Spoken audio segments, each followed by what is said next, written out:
Welcome to Hey Coach Tony, the top broadcast of youth sports, where you get to call in and give your opinion. Call 855-HEY-COACH. That's 855-439-2622. Give your opinion. And now here's your host, Tony Fiorino. Hey, happy Saturday, everybody. Welcome to Hey Coach Tony. Appropriate little David Lee this morning, because in David Lee's words, heard you missed us, we're back. Hope you guys didn't miss me too much. I am your host, Tony Fiorino. Welcome to Hey Coach Tony. As you know, each week we tackle the hottest topics in youth sports. And as always, we want to know what you guys have to say. So we've opened up the studio lines at 855-HEY-COACH. That's 855-439-2622. Like I said, it was off last week while I was traveling with my Bayside Yankees to the Premier Freshman World Series in Missouri. But you know what? While I was away, I came across a few videos that, you know what? The good news is it just clearly illustrates why I will never run out of material for this show, because parents and coaches, God love you guys. You will forever behave like idiots, and there will always be someone with a camera to make sure that we all get to see it. All right, there are two videos in particular that I posted up on the Facebook page that I want to discuss. One of them is a hockey coach who, during the post-game handshake, tripped a 13-year-old player and then taunted him, pointing a finger in his face while he was walking away. The second one is of a mom who got frustrated during another hockey game where, surprise, surprise, a fight broke out. So what did she do? She stepped out onto the ice to voice her displeasure to the referees. Like I said, the videos are posted up on the Facebook page at www.heycoachtony.com. But the question I got for all of you is this. There's not going to be a show about bashing hockey, because while these are both hockey videos, it could have happened pretty much in any sport. But the question I got for you is this. First of all, what do you think would possess a coach to blatantly trip a young kid after a youth hockey game?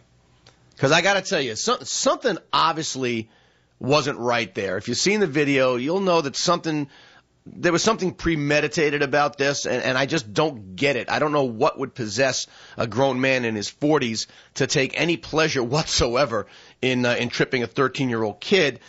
And secondly, in the case of the mom who went onto the ice during the hockey fight, question is this: do you think she was justified, or do you think she was out of her mind?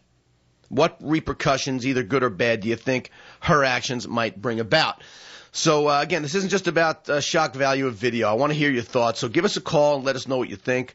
Number, again, is 855-HEY-COACH. That's 855-439-2622. By the way, a little later on ESPN in the show, equals sports. Yes, it does. And that's a good thing. It is. 940. That it is. We are all sports, and it is a good thing. Welcome back, Adam. They're throwing curveballs your way this morning. I guess so.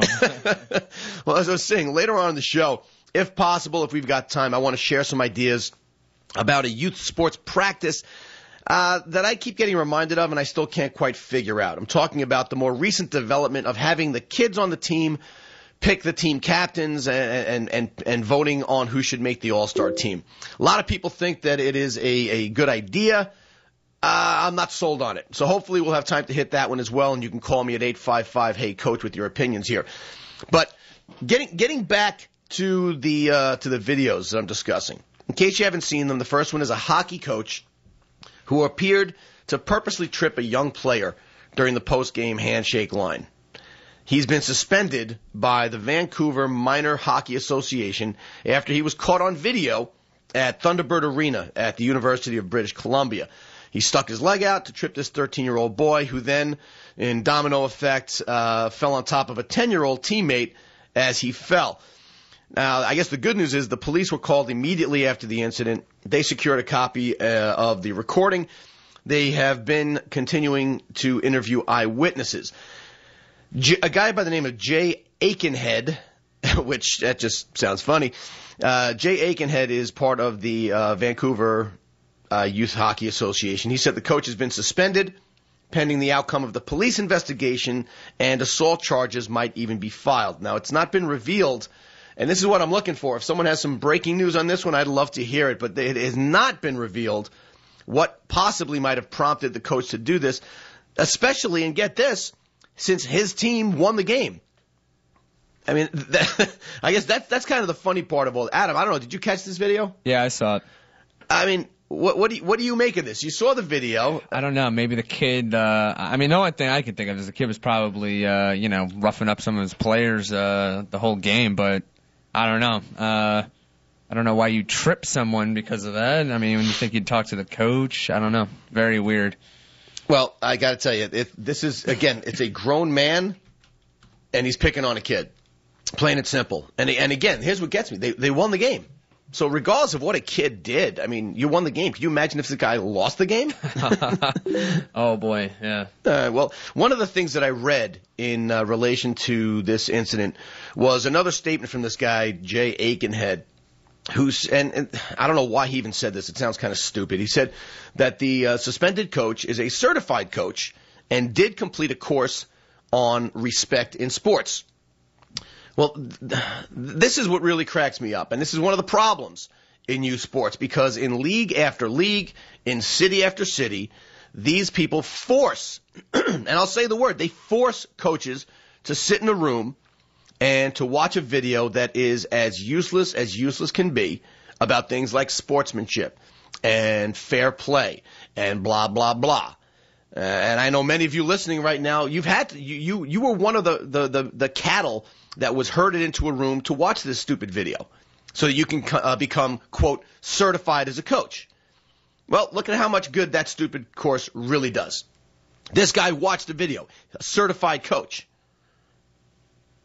I tell you, I bet this moron up in Canada watched the video and passed the 10-question test with flying colors. One of the issues I've got here is I think if we really want to certify people as coaches, let's come up with a curriculum that makes some sense.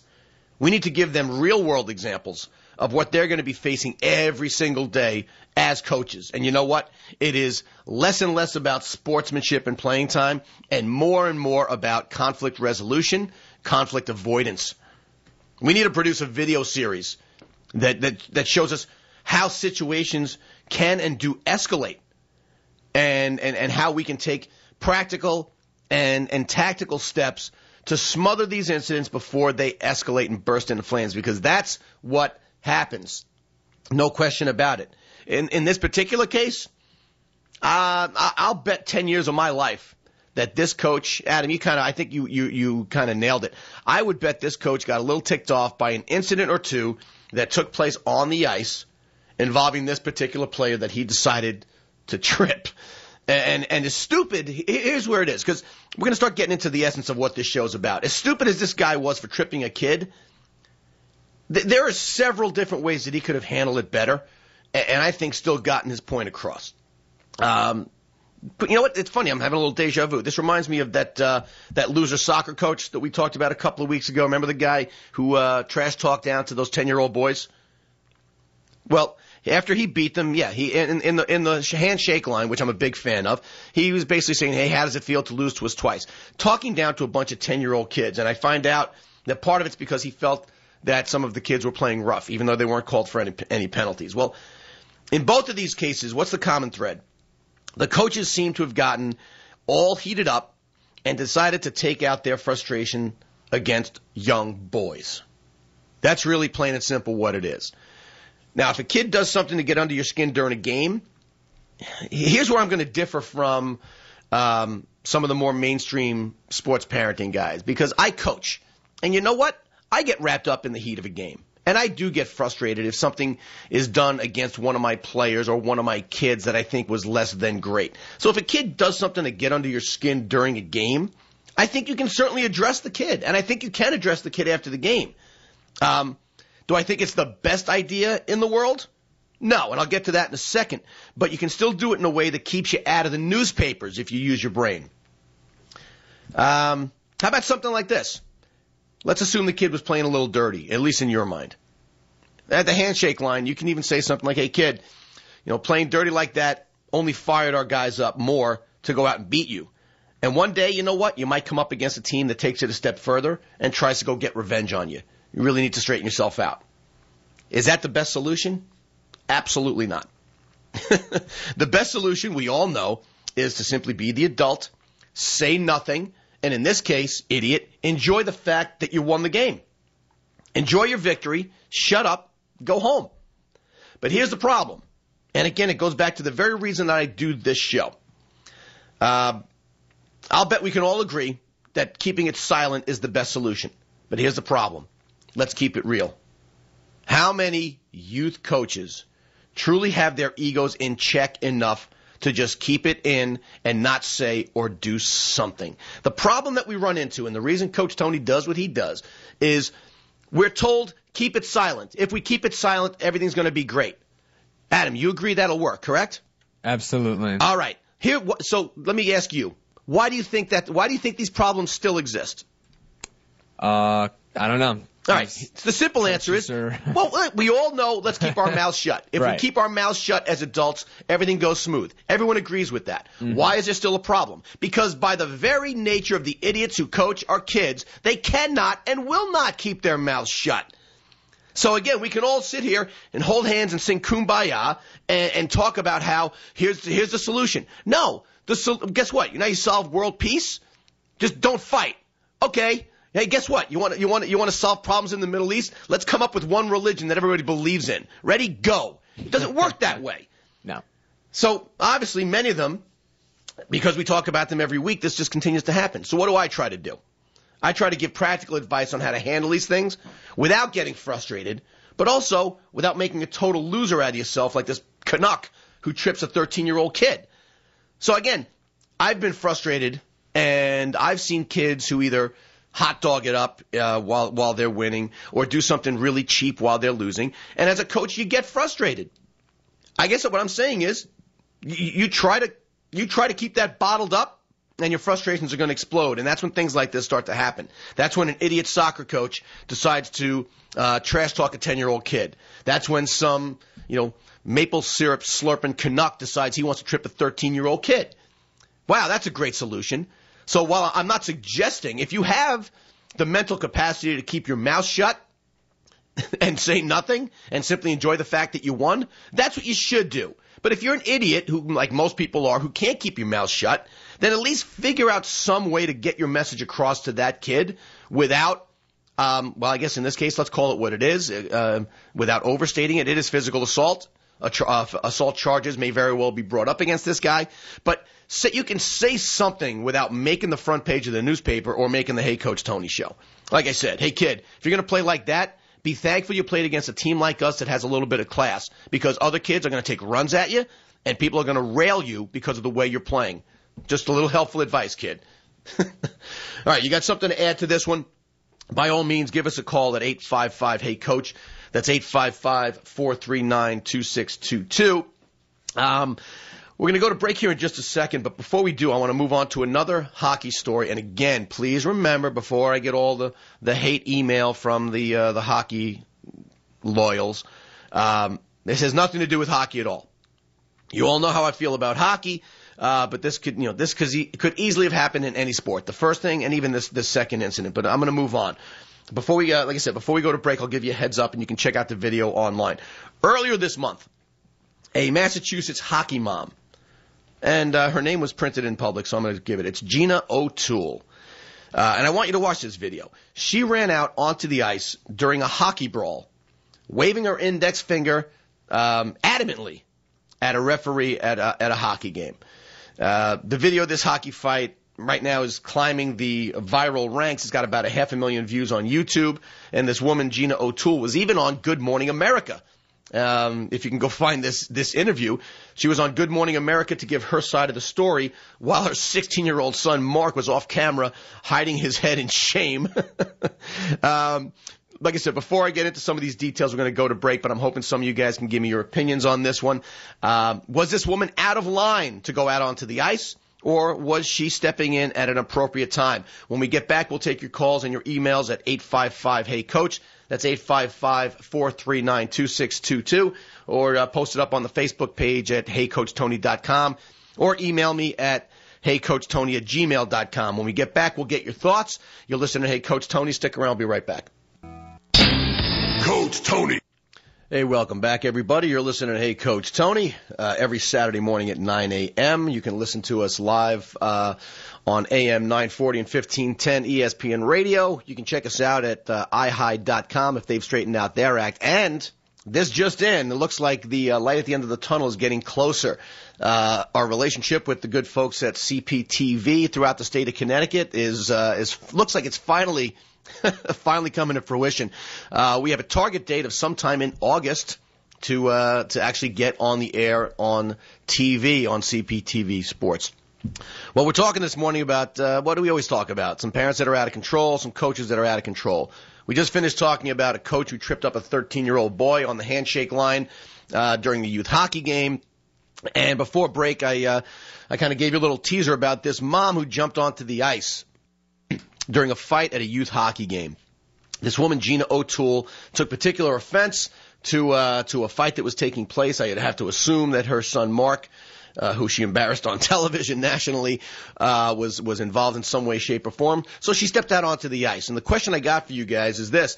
Was this woman the typical over-involved, out-of-control sports parent, or did she have some form of a legitimate beef? So give us a call at 855-HEY-COACH. Let us know what you think. Adam, I don't know, did you catch any of this video? Yeah, I actually saw this one already before you even showed me. Well, what do you think? What do you make out of this video? It's only about a 40-second video. Yeah, what do you make it's very short. I don't know. You know, the one thing that really stood out when I was watching it is that one ref that's he's just like has his arms crossed and he's just standing there the whole video. He doesn't even move. You know what? You're right. And this is one where I don't know if this particular ref just became ridiculously complacent about the fact that there's, another fight. But, yeah, you can see on this video, and the guy is easily identifiable, and I don't know why there was no follow-up story as to why this guy hasn't gotten some form of disciplinary action. But, yeah, there are two refs involved in this video. One of them at least tries. Yeah. I mean, he gave it the old college try and tried to break up some of the fight. But this other guy I think he had one hand on the boards and one hand on his hip, and he was close enough to this fight where he could have caught an errant punch, but he could have also caught an errant punch in the face. The guy wasn't even looking at it. Yeah, he wasn't even looking. Yeah, he was just like, just sit here, do nothing. I'm telling you, it was ridiculous. He wasn't even looking at the fight. No. This is one where I got a couple of emails once I put up that we were going to be doing this one on the show. I'm actually going to get to a couple of emails here, but if you want to call us about this or any of the other videos, just give us a shout at 855-HEY-COACH. It's 855-439-2622. But Levon from Westchester wrote in and said, "Hey, Coach Tony, bottom line, the mom was wrong and needs to stay off the ice, period. While we as parents may not agree or even like the job that the referees are doing, we must let them do it as they see fit, not as we think they should do it. This mom agreed to let her son play in a sport with games officiated by referees. She needs to let that happen. For Christ's sake, we're talking hockey here, right? Can you imagine the sheer pandemonium that would occur if every parent decided to go onto the ice every time they disagreed with whether their child got checked illegally? Tony, I see this all the time in soccer. As a coach, there are many times I disagree with the referee's call and with how physical they allow the games to become. But I must let them ref as they see it. I have not seen this mom's Good Morning America interview, but there is nothing she can say to sway me in her favor. She should pull her son from hockey. There is no excuse for her behavior, and these fights will happen again." Levon, very well stated. Thank you for the email. Again, the studio lines are open at 855-HEY-COACH. But you know what? There was another email that I got, and I wanted to get to this one because it's from our good friend Bob Hirschfield, who joined me just 2 weeks ago on the show, and you know how much I respect Hirsch, one of the best baseball guys in the entire Northeast, and he has been around the game, and I mean the game being youth sports, for a very long time. He's been responsible for kids as young as 6 years old up to high school seniors. But Bob felt compelled to jump in, and he wrote me an email and said, "Tony, this is just another example of how many things have gotten out of hand in youth programs around the country. The adults in charge have to be held more accountable for their conduct. They are in charge and have to set an example of how negative behavior is confronted and dealt with by the people in charge. I personally haven't seen the video, but violence in sports never should be met with little or no action by the supervising adults. A major problem is the example that professional sports figures display on TV every day. For example, in hockey, How do we condone fighting in the NHL, yet it's banned in the NCAA? They're constantly establishing safety procedures and penalties, yet they do not deal with safety issues in hockey, namely fighting. This example of behavior by professionals leads to young players feeling that their conduct is okay. I don't know why the players' union and owners allow this attitude to continue. In baseball, safety issues are constantly being implemented in the NCAA with such items as slide rules on force outs, pop-up slides, contact with the catcher, new types of batting helmets, etc. In my opinion, the NCAA has done a good job and is constantly modifying rules to protect the players yet still maintain an aggressive posture, and that is a good thing. They do this in all sports because they've established safety committees for each sport. These committees have clout and can change rules every year. This mom was just trying to protect her child. She came out onto the ice because it appears none of the adults took charge of the situation. Those officials are adults. Would a teacher let children or even young adults fight in school without intervention? Or would they just stand and watch until the participants got arm weary? Now, for those of you who don't know what Hirsch is talking about, now, this referee was absolutely complacent. It was kind of ridiculous, but I will tell you it is a fact. A lot of hockey referees, specifically in the NHL, are, I don't know if I can go so far as to say they are taught, but they have clearly learned that getting involved in a fight too early could result in you getting clocked in the face. So when Hirsch says arm weary, they'll let these guys swing it out and rough it out until they're tired, and then they'll go in and break up the fight. Again, don't know if it's a solution, but that's why it is done. Now, getting back to Hirsch, he said, what I didn't like, and here's what I guess, what I didn't like is the repetitive punching of a player in the back of the head without the official even taking a step to intervene. I guess he saw what you saw because Hirsch wrote this after I sent him the video. He should never be allowed to do another youth contest. He had an NHL attitude from start to finish. Even NHL officials get into it if necessary. This guy did nothing. Now, again, the views expressed in Hirsch's emails are solely those of Hirsch. I said this was not about hockey, but Hirsch makes a point. It was an NHL attitude. This guy was complacent, but I'm sure part of it was he understands that, why am I going to break these kids up while their adrenaline's still pumping? So the bottom line, it looks like we've got two sides to this one, even from level-headed non-Canadians.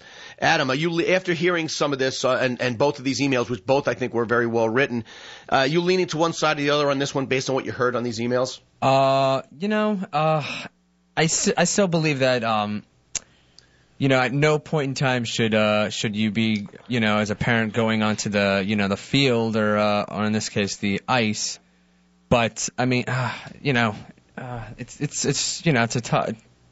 This situation is definitely, one I don't know, maybe I'm okay with an exception, maybe. Well, again, and that's where you run into problems because in youth sports, especially when it comes to the physical safety of children, there is no exception, and that's really one of the problems. And by the way, there are clearly some more data points here, and I'm going to point back to the Good Morning America interview with this lady. You know what? I'll do it now before we have to go to break. If you want to give us a call, it's 855-HEY-COACH. But there are more data points here, so let's go back to that Good Morning America interview. This lady claimed on TV that she waited 15 to 20 seconds for the referees to do something about the fight, but, and in her words, it just got progressively worse, and the fight just kept going and going and going. I just found myself opening the gate and walking onto the ice and saying, and these are her words again, hey, you need to get control of this game. What are you doing? At which point a referee turned around and yelled at her to get off the ice, and then she said, you need to do your job. That's the part I want to talk about when we get back. Because if you just see the video without knowing what was said, you just think, hey, my son got punched in the face and I'm going to run out onto the ice. Listen to what she said again. Her quote was, hey, you need to get control of this game. You need to do your job. What do you think? Was she out of line there? I don't know. When we get back, we'll get to some of your calls and emails. The number again, 855-HEY-COACH. That's 855-439-2622. But we are going to go to a quick break. You're listening to Hey Coach Tony. Stick around. We'll be right back. Coach Tony. Hey, welcome back, everybody. You're listening to Tony Fiorino this Saturday morning and every Saturday morning, 9 a.m. for Hey Coach Tony. Reminding you that we will be on TV shortly. I guess, when you're negotiating multi-million-dollar contracts, these things never go that quickly. All right, listen. This morning we are discussing at least at this point in the show, when, if ever, is it appropriate for a parent to step onto the field of play? The reason I mention it is because a hockey mom in Massachusetts took particular offense to how a group of referees was handling, or not handling in this case, a fight at a youth hockey game. She went onto the ice and basically informed the referees that they needed to take control of the game and that they needed to do their job. We heard from both sides of this argument, as far as, one side saying never, and you need to let the referees do their job as well or as badly as they're doing it. And then we also heard from folks who simply said, hey, this woman was out to protect her kid, and the referees should have certainly done more. We will get to your calls at 855-HEY-COACH. That's 855-439-2622. But I want to get back to the Good Morning America interview that this woman, Gina O'Toole, did. And you can probably find it if you look hard enough. But what got me when I was watching this interview is the interview was done by Robin Roberts. And it seemed that she, along with the other people on the Good Morning America set, thought it was, how else can I say it? They thought it was kind of cute that a parent went out onto the ice, a mom with a little pink purse went out onto the ice during a rough and tumble hockey fight. And here's where this starts to get a little gray. I don't think it's cute at all. And let me explain to you why. Even though my buddy Bob Hirschfield made a great point that the referees clearly weren't doing their job, the fact remains, and here's why, Adam, you said earlier that maybe you could make an exception. Yeah, I think when you make exceptions, a lot of times, especially when it comes to the physical safety of kids, that's when bad things happen. So even if the referees clearly, and they were not doing their job, the fact remains that it is still their job, and not the parents, and not the police. Let me say it then, because this is my opinion. If you disagree with me, give me a call, because I'm not going to chew your head off, because this one is kind of gray. But in my opinion, with the exception of your kid being in physical danger after a play, in other words, your kid's laying down there, broken leg, got their bell rung, they're not moving on the ground. With that exception, and I just contradicted myself, but there really is no reason at all for parents to be on the ice, the field, the court, or whatever during an intense, emotionally charged game. Period. Now, anybody care to guess why I say that? Adam, why do you think I would make such a blanket statement about, like you said, this was just one parent, right? Right. She thought something was being, and I agree that things were not being handled properly. Why would I still say she should never go out there and do that? Because it's not her place to do it. I'm not entirely sure. Well, you are right. You are right. Okay. Some would say, one parent, and, she thinks she needs to go do this. Well, here's the thing. It's not her place. So, you know what? One parent thinking he or she is above the rules by going out onto the ice is really not much more than an open invitation for other parents to do the exact same thing. And that's when bad things really start to happen. So I'll say it. The level of violence at youth sports events is primarily, and I'll even throw hockey into this mix, the levels of violence at youth sports events is primarily due to out-of-control parents. And it is not because of poor officiating, and it is not because of coaching. Think about it. And here's why I say this, and here's why I come to the defense of officials. And the baseball umpires who are listening in, who have had me on the sidelines, are wondering if I am bipolar. But let me come to the defense of the officials for a second. Let's talk about what we know for a fact. If you are an official at any level, and there is a call that is even remotely questionable, usually, as an official, you have one of two choices in how to call that play. Everyone agrees on that? Adam, you with me on that? Yep. All right. So here's the funny part. When there is a questionable call, and you are the official, you might as well try to come up with one statement that resolves the abortion issue across the world and makes everybody happy. You might as well get all the creationists in a room with all the atheists and come up with a tagline that everybody can agree on. Because guess what? No matter which way you make that call, half the people at that sporting event are going to hate you, and they're going to hope that you die. That's just the way that it is. Bang, bang call can go either way, no matter how you call it. Half the people think you screwed up, and they get emotionally stirred up. And in some cases, they are ready to get violent. I mean, Oh, by the way, all right. Here's, Mrs. Hey Coach Tony actually has chimed in on Facebook. So I'm going to do this one live because she's a pretty smart lady, not just eye candy. All right. So she's arguing with me, saying, so do you wait till your child is really hurt before you say something? Where is the line? All right. I don't disagree with what you're saying there, sweetheart. And by the way, if you had a backbone, you'd call. But anyway, you don't wait until your child is really hurt. We're talking in terms of this video.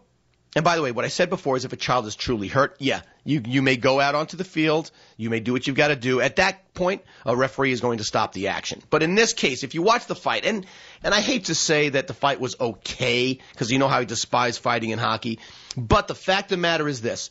It was a 25-second fight. Youth players, they're wearing face masks and helmets.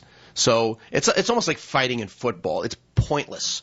It's, boy, I almost said something so off color. Thank God. You would have been witness to the last Hey Coach Tony show in history, so don't even ask what I was going to say. But it is pointless. No one was going to get hurt. At the same time, it was nothing more than a glorified wrestling match, and the referees should have clearly stepped in. Again, don't confuse this to say that I think the referees did a good job. So, honey, to answer your question, where's the line? The line is when your child has been hurt, you may enter the field of play because play will have been stopped. In the absence of that, love it or hate it, you have to put your trust and respect in the hands of those officials. And they may stink. They truly, guess what? They do. We tell our kids after every game, if you're expecting major league umpires to take the, a $250,000 cut in salary to come do a game of 14-year-olds, don't hold your breath. If these guys were any good, they'd be umpiring somewhere else. Don't expect the 5th grade CYO girls basketball tournament to be officiated by the guys who are just taking a day off from the NBA and doing it out of the good of their heart. These guys stink. They don't know the rules. These are weekend warriors at best, looking to collect their $50 to $80 a pop. Don't expect them to be perfect. Now, having said that, you need to funnel your energy, positive and or negative, through the coach. The coach is the one who has to deal with the officials, and that is it. No ifs, ands, or buts about it. All right. Now, again, getting back to what I was saying about the officials. No matter what you do, no matter what call you make, you are going to tick off half the people there. So the fact is this. My point is this. Officiating is subject to opinion. So if you think that the officials are the reason for violence at youth sports event, or you think officials can do away with it, get a grip. There will always, based on what I just said, there will always be bad calls. And unfortunately, until there are very strict penalties in place, there will always be idiotic adults who think it's their responsibility to get directly involved and be the voice of reason and to make things right. Well, guess what? If you're one of those adults, do us all a favor.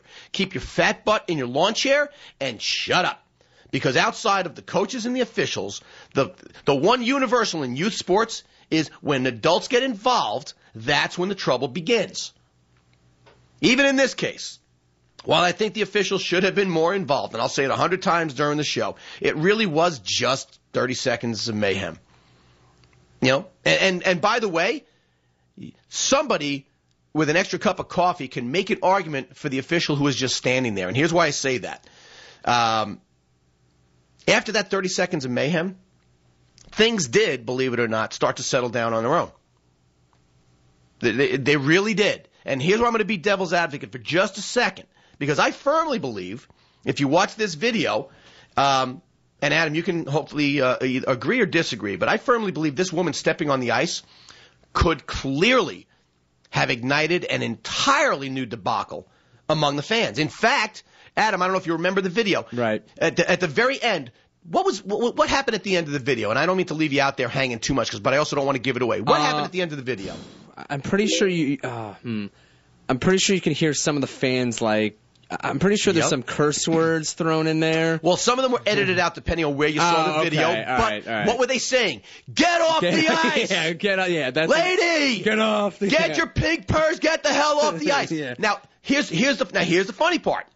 Because, yes, if you watch the video, people in the stands are getting angry. They're yelling at this woman to get off the ice. And, again, things were indeed settling down.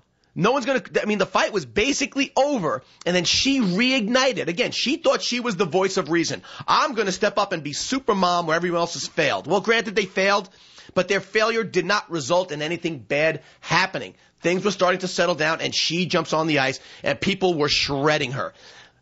Riddle me this, Batman. I wonder what might have happened if the person who stepped onto the ice was a dad.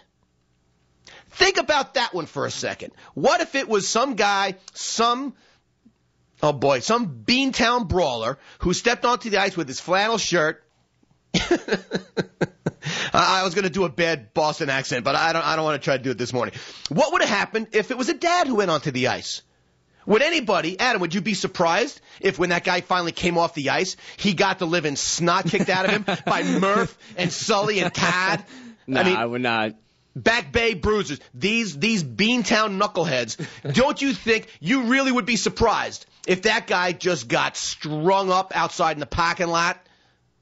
Seriously. All right. You know, I'm actually rewatching this video, and you're absolutely right. As she gets onto the ice, this fight is basically, taking care of itself. Fight's over. Like. It's almost over. There's a futility in youth hockey fighting because of the helmets. But yeah, this lady came in, and what did she get greeted with? Get the hell off the ice, you dumb broad. So the bottom line is, one of the reasons I go through these stories is not just so that I can blow off some steam, but more importantly, to see if there's a way to get this trend of over-involved parents to stop. After posting, and this is, here you go. You know what? I tell you what, we're going to go to an early break because when we get back, I am going to give you what is probably the best piece of tactical advice in dealing with over-involved parents. If you are a coach and you are listening in, you need to get a pen and a paper out because when we get back from break, I'm going to give you arguably the best piece of advice I have ever heard in dealing with over-involved parents. You're not going to want to miss this. You're listening to Hey Coach Tony. Stick around. I'll be right back. Coach Tony. Hey, welcome back. You're listening to Hey Coach Tony on ESPN Radio every Saturday morning at 9 a.m. Remind you that, again, the light at the end of the tunnel is drawing nearer. We are in our final discussions with the folks at CPTV, so we're going to bring some Hey Coach Tony goodness to an HD TV near you. All right. For the break, I kind of gave you a little bit of a teaser. As I rolled through this story about this hockey mom who jumped out onto the ice, it kind of led us into the general terms of over-involved parents, which, by the way, is the single biggest issue in youth sports. It is the biggest problem. It is what we need to solve. And again, if you are a coach, guess what? After posting this story, I got a call from an old friend of mine. And I don't know why, you pansy. He asked to be nameless, but he came up with something really cool. And I got to tell you, while I personally, I'd like to think I'm a little better at this than most folks, which is why I talk about it every week. I have not had to deal with over-involved parents at any kind of serious level at my games in a very long time. But I got to tell you, when I got this call, I absolutely loved this piece of advice, and I want you all to try it and let me know how it works. By the way, if you think you have the golden rule on how to deal with over-involved parents, give us a call at 855-HEY-COACH. It's 855-439-2622. But if you got your pen and paper ready, all right, here it is. The next time a parent or a grandparent or an aunt or an uncle or a stepdad or a foster parent or some bum in the street, whoever escorts a kid to a game, if they act up at a game, and this is just so simple, you find the player of that parent and get them, or I should say ask them, to walk out into the stands and ask them politely to say, Mom, Dad, Uncle Bobby, whoever, please stop. You're embarrassing me. How simple is that? Now, Adam, I know you don't have any children, but the parents who are listening right now are all feeling shame, myself included. We're all feeling shame because the key to this is make sure the kid doesn't whisper it in their parent's ear. Make sure they stand in front of the bleachers and say, Dad, please stop it. You're embarrassing me. Now, the good news is, if it was one parent saying it to another, that would end with a punch in the face.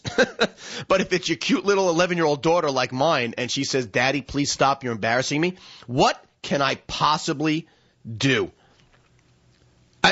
That has to be the biggest, most significant stroke of genius in the history of youth sports. Let's all say it together. Dad, please stop. You are embarrassing me.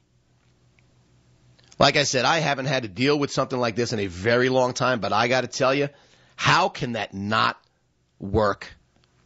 It's just not possible. That if you're a coach, take that one, put it in your little bag of tricks, and use it. Now, here's why I think this is genius. Not just because it's just gonna work, but what is anybody have an understanding of the subtlety, the sheer genius? Again, Adam, you're not a parent. You want to even take a crack at this one? I always put you on the spot. You even want to take a crack at what really makes this genius? If I'm a coach, why is this genius if I employ this? Yeah, you're not going to get it. I don't know. All right. But you can intellectualize on this one. Right. Guess what it does?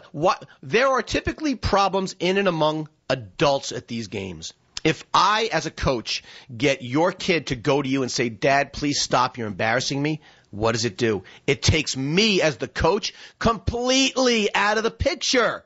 All right. There is no, wow, that jerk coach got my kid to call me out. No. It takes me as the coach completely out of the picture, and it solves the problem in a way that just cannot be refuted. Unless, of course, and I don't even want to say this, if you are an abusive parent and you then jump the fence and start smacking around your 10-year-old daughter, I think we got bigger issues. But the reality of it is this: no parent is going to go yell back at their kid. Think about it. If it was a parent who said, hey, Bob, stop it, you're embarrassing your kid, that person's either going to get met with a smack in the mouth or a verbal barrage. No one's going to do it to their kid. And we just took, as we all need to do, took the adults completely out of the equation. That is genius. And again, I want desperately to give credit to the person who gave me that advice. But anyway, we got a couple of minutes left here. So what I want to do is, by the way, if you have any other tactical pieces of advice that you think are better than that, A, good luck. B, give us a call and let us know. But earlier on, I mentioned that I wanted to discuss the practice of having the kids vote on things like team captains and all-stars. It's been going on for a long time now. And quite frankly, I am just not sold on it.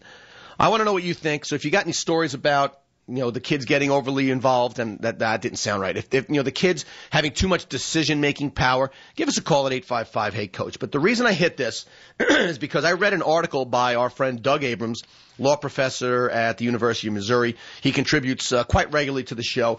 And most of what he writes, and I'd say 99% of what he writes is gold. The guy is just incredibly smart and incredibly insightful. Aside from being a law professor, he is a longtime youth coach. But he wrote a piece. And in this piece, he alluded to the fact that when he coached, he had rotating tri-captains, and that means not that they were trying hard, but there were 3 of them. And the reason was so that each kid could get the experience of being the captain. Now, keep in mind that these were 9 and 10-year-old kids, but the article also made mention that as the kids grow into high school, captain is more of a solidified position, and they tend to stay in office, for lack of a better term, for the entire season. I personally... I'll say it strongly just to get my point across. I personally take offense to this process, specifically as it pertains to selecting the all-star team, and here's why. A lot of you have been subject to this as well. It's time to choose the all-star team, and so what do? We interview the kids, and we say, who should be on the all-star team? All right? So here's why this stinks. Even at a very young age, this can it lends itself, quite frankly, to campaigning. Let me explain what I'm talking about. On the day of the all-star selection, if I give out bubble gum, or if I tell everybody that I'm going to have some people back over to my house to swim in my pool, don't you think some of the kids might be swayed, maybe put my name on that ballot? How about this one? Forget about the campaigning. Let's look at the flip side of this, and I'll explain why I say this in a second. If I'm the coach and my kid is pretty good, but maybe not deserving of one of those 2 or 3 spots that we are allotted as a team.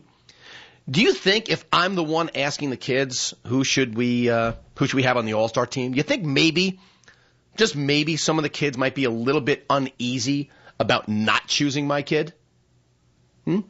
Adam, I like your age is kind of perfect because while I am not old enough to be your dad, you are probably what I would call a generation younger than me. Right. Now, when you played youth sports, Right. had they started doing the who do we think should be the All-Stars, or did the coaches just pick them?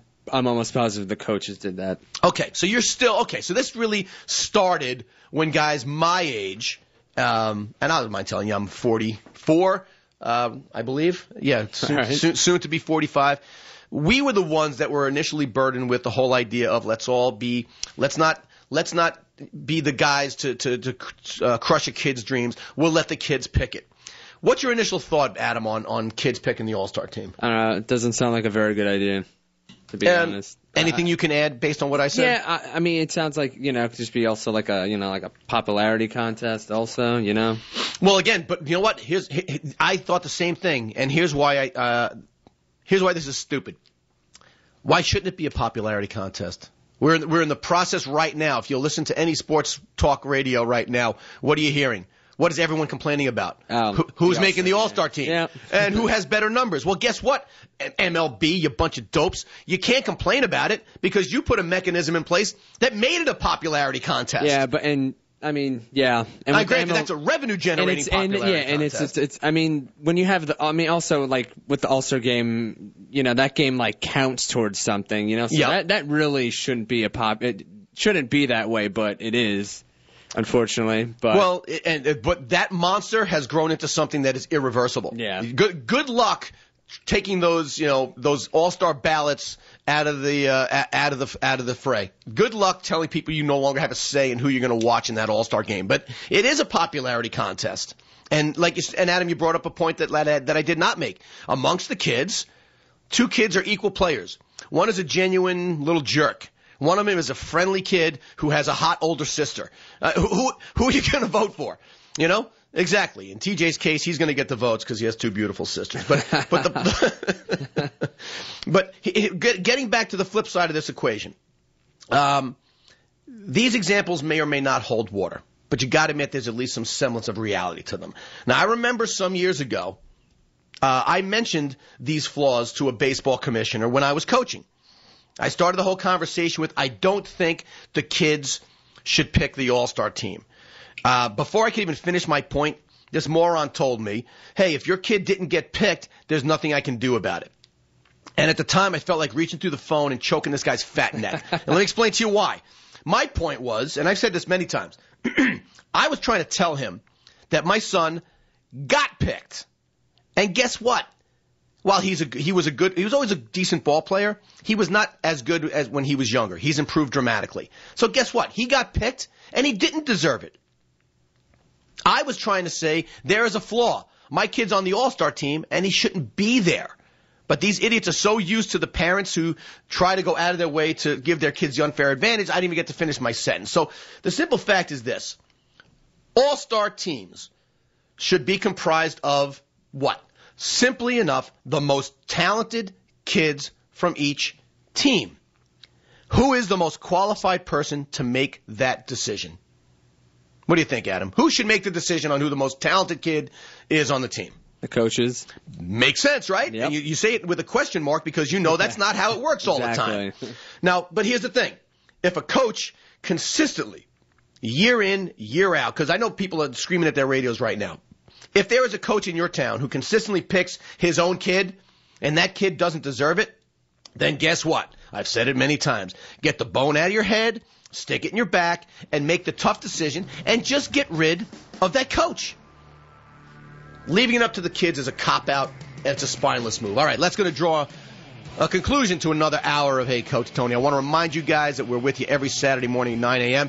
Please stay close to www.heycoachtony.com for more information about when we are going to be hitting it live on CPTV Sports throughout the good state of Connecticut. Hope you all enjoyed the rest of your weekend, folks.